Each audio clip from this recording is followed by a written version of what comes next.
Buongiorno da Leandro Maggi, buongiorno dalla splendida cornice di Cazzen, Taglio di Po. Siamo con Tina De Stefani Bertizzolo perché ci ha proposto, almeno oggi, ha presentato un progetto che secondo me è interessantissimo, un progetto di marketing territoriale da una parte, di valorizzazione dei prodotti enogastronomici del Delta e naturalmente ce lo facciamo spiegare a Tina.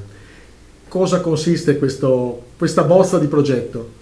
Allora, questa bozza di progetto nasce innanzitutto dalla passione per il territorio dove io sono nata. Io sono nata a Porto Tolle, legatissima sempre, anche se dopo l'alluvione del 51 me ne sono andata, e ho sempre promosso le bellezze del Delta del Po e del Polesine in generale.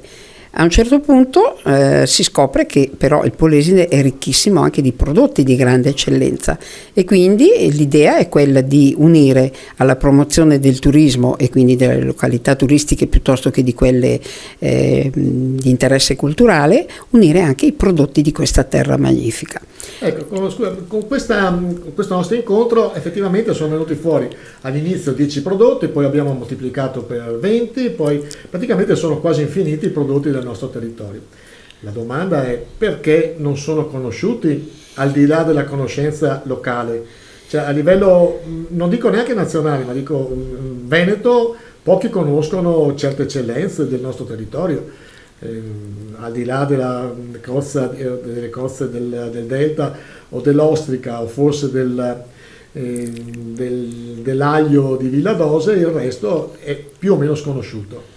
Ma questo dipende anche dal fatto che il Polesine stesso è poco conosciuto. Io ho tantissimi clienti per il mio lavoro, per la mia attività primaria, che quando parlo di Polesine, quando sentono da dove vengono, mi chiedono il Polesine dov'è, e questo è un segnale abbastanza triste da sfatare un attimino. Diciamo che il Covid ha aiutato il turismo interno e quindi tanti italiani hanno scoperto questa fascia di terra magnifica e che ha delle caratteristiche affascinanti.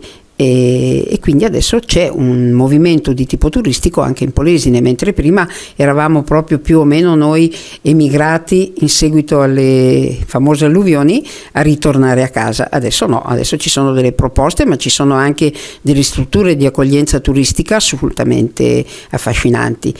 Quindi la bed and breakfast piuttosto che la villa d'epoca, che è benissimo rappresentata da Cazzen, dove si può passare veramente un weekend emozionante.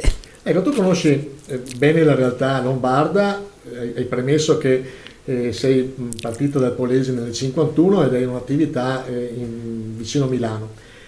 Che differenza c'è tra il pensare in grande della Lombardia e il pensare in piccolo del nostro territorio, del Polesine? La rapidità nello sviluppare le idee e i progetti e probabilmente la frenesia un po' della vita della metropoli lombarda ti porta a concludere in fretta quello che hai in mente. Il Polesine è una terra riflessiva, molto lenta, molto rilassante e quindi abituata forse meno a questo e soprattutto non abituata a un'accoglienza, un'affluenza di tipo turistico.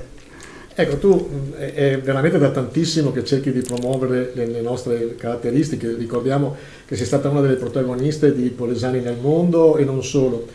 Hai trovato un muro di gomma negli operatori, perlomeno fino a ieri, fuori onda ci dicevi c'è una nuova generazione di imprenditori che effettivamente si sta molto ben muovendo.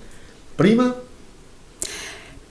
io devo dire che dalle amministrazioni in generale, dalla provincia alla Camera di Commercio, ai singoli comuni eccetera, ho avuto sempre massima partecipazione nell'organizzare dei viaggi di approfondimento e di studio.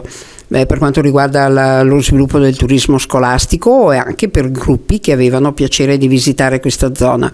Mancavano le strutture prima, mancava un sistema, mancavano degli itinerari e mancavano delle iniziative che attirassero il turista oltre il weekend, quindi non far venire in Polesine le persone per 1 o 2 giorni, ma avere delle motivazioni per cui si fermassero anche in Polesine.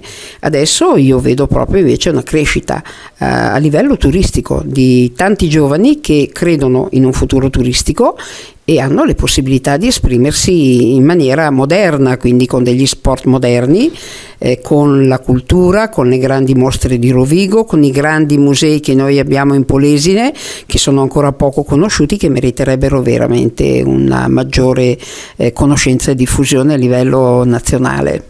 Abbiamo avuto un bellissimo incontro oggi fra operatori, amici e quant'altro, e spero che questo progetto che io ho presentato venga accolto e venga portato avanti con successo.